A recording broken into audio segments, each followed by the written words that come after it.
વલસાડમાં સાંસદ ધવલ પટેલના નામે ઠગાઈનો પર્દાફાશ થયો। સાંસદ ધવલ પટેલના નામે ઠગાઈ કરતી ટોળકી પોલીસ સકંજામાં આવી છે।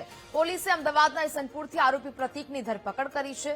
ધવલ પટેલના નામે બનાવટી ઈમેલ આઈડી અને લેટર પેડ બનાવાયા હતા। આરોપીએ સાંસદના નામે ખોટા સ્ટેમ્પ બનાવીને ખોટી સહી કરી હતી। સાંસદના નામે એસબીઆઈના ચેરમેનને ભલામણનો પત્ર લખ્યો હતો।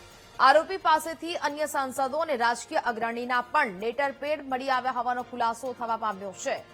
ખોટા સ્ટેમ્પ બનાવીને ખોટી સહી કરીને આ ઠગાઈ છે તે આચરવામાં આવી રહી હતી। વલસાડમાં સાંસદ ધવલ પટેલના નામે ઠગાઈનો આ પર્દાફાશ થયો છે।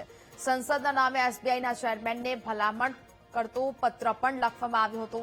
જો કે આ સમગ્ર મામલે હવે કાર્યવાહી છે તે શરૂ કરવામાં આવી છે।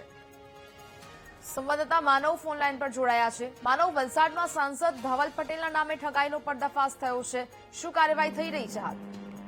મેં આપને જણાવવાનું કે જે આ ઘટના અતિશય ગંભીર ઘટના કહી શકાય, કારણ કે જે આરોપી પ્રતીક બે છે એ જે રીતે સાંસદના જે ખોટા જે લેટર પેડ અને તેના જે સ્ટેમ્પ ને એ બધુનો ઉપયોગ કર્યો હતો અને સાંસદ જેવા ઉચ્ચ અધિકારીઓને આ રીતે જે જયારે લેટર પેડનો દુરુપયોગ થાય છે, અતિશય ગંભીર મામલો કહી શકાય। વલસાડ સાયબર ક્રાઇમે અમદાવાદના ઈસનપુરથી આરોપીની ધરપકડ કરી લીધી છે અને મુખ્ય ચોંકાવનારી બાબત એ છે કે ધવલ પટેલના નામે નકલી ઈમેલ આઈડી પણ બનાવવામાં આવ્યું હતું અને આરોપીની જયારે ઊંડાઈપૂર્વક તપાસ કરવામાં આવી ત્યારે અન્ય સાંસદોના પણ આ રીતે ખોટા દસ્તાવેજો મળી આવ્યા હતા। સાંસદના નામે એસબીઆઈ ચેરમેનને તેણે પત્ર પણ લખ્યો હતો એટલે ક્યાંક ને ક્યાંક તેનો જે દુરુપયોગ કર્યો હતો તેને લઈને તેની ધરપકડ કરવામાં આવી છે અને તેના રિમાન્ડ દરમિયાન અન્ય ખુલાસા થાય તેવું પણ મનાઈ રહ્યું છે।